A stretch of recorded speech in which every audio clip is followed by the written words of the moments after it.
Menggambar burung. Gambarnya gampang banget. Pertama buat sayapnya dulu, lalu badannya. Bikin ekornya, mata dan paruhnya, lalu bikin perutnya.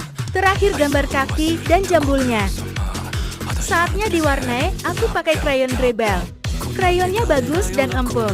Klik keranjang kuning buat belinya biar samaan sama aku. Lanjut mewarnainya, pertama aku warnai tubuhnya dengan gradasi oranye.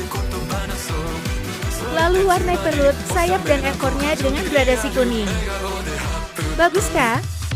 Kalian mau digambarkan apa lagi? Tulis di kolom komentar. Follow akun ini buat dapetin tutorial gambar lainnya. Terima kasih.